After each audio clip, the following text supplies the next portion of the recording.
Everyone, welcome back to my another mini blog. এটা হচ্ছে 19শে জ্যৈষ্ঠ অর্থাৎ লোকনাথ বাবার পুজোর ব্লগ। আর সোমবার দিনকে আমরা চলে গিয়েছিলাম, আমি আর আমার শাশুড়ি মা, ঠাকুরের পুজোর জামা কিনতে। তো তারপরে আর কি কিছু টুকটাক বাজারহাট করে ফিরে এসেছিলাম এবং রাত্রিবেলা অর্থাৎ সন্ধেবেলা আমি পড়িয়ে ফেরার সময় বলরাম মল্লিক থেকে ঠাকুরের জন্য মিষ্টি নিয়ে ফিরেছিলাম। তারপর সকালবেলা একটু ম্যাঙ্গো স্মুদি খেয়ে নিয়েছিলাম আর স্নান টান করে রেডি হয়েছিলাম, আর কারণ ঠাকুরের জায়গাটা সাজাবো বলে। হ্যাঁ, তো একে একে সব বই খাতা সরিয়ে ঠাকুরকে সব ঠাকুরকে একটু আধটু আর কি চেঞ্জ করে সুন্দর করে সাজিয়েছিলাম। তোমরা কিন্তু অবশ্যই জানিও যে সাজানোটা কেমন হয়েছে। আমি যেটুকু আর কি সাজাতে পেরেছি, তো যেটুকু পারি আর কি সেটুকুই করেছি।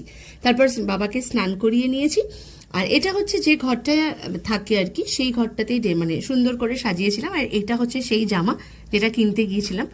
আর ওপরে আমার শাশুড়ি মা ঠাকুর ঘরে আমাদের, তো সেখানে আর কি ঠাকুর শাশুড়ি মা তিনি পুজো করেছেন। তো যাই হোক, এই যে সাজিয়েছি, তোমরা অবশ্যই জানিও কেমন লাগলো।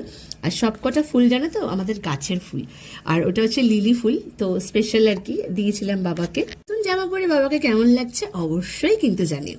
এরপরে চলে আসি রান্নাঘরে। তো একে একে আর কি ময়দা মেখে নিচ্ছিলাম, কারণ শাশুড়ি মা লুচি সুজি মালপোয়া ঠাকুরকে করে দেবে, তো তাই আর কি যতটা হেল্প করার ততটাই হেল্প করছিলাম।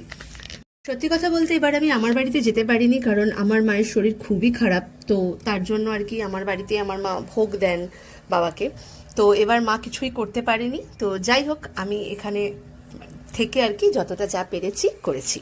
আর তোমরা অবশ্যই জানিও ব্লগটা কেমন লাগছে। তারপরে গোছগাছ করে দুজনে মিলে চলে এসেছি ঠাকুর ঘরে। আর এই যে আমার শাশুড়ি মা পুজো দিচ্ছিলেন, তো ভাবলাম তোমাদের সাথে ছোট্ট ক্লিপ শেয়ার করি। আর তারপরেই দেখো এসে একদম বসে পড়েছে পুজো দেখতে না গোছগাছ করা এলোমেলো করতে।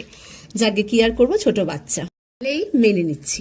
যাকে তারপর শাশুড়ি মা আরতি করে নিলেন একে একে, তারপরে আমিও ঘরে এসে একটুখানি আরতি করে নিলাম।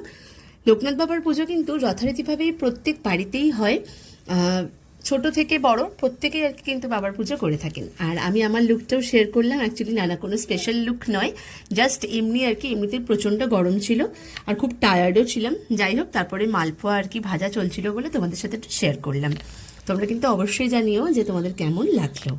আমি যদিও আগেও আমাদের ঠাকুর ঘর শেয়ার করেছিলাম, ঠাকুর ঘরের ভিডিও। আমাদের ঠাকুর ঘরে অনেক ঠাকুর আছে, বলতে পারো 3টে গোপাল। যাই হোক, এরপর তো জন্মাষ্টমী আসছেই। আর অবশ্যই জানিও আমাকে কিন্তু কেমন লাগছে। তারপর একটু সাজুগুজু করে কোথাও না, জাস্ট পড়াতে গিয়েছিলাম। আর এই যে ইনি তো বসে পড়েছেন প্রসাদ খেতে।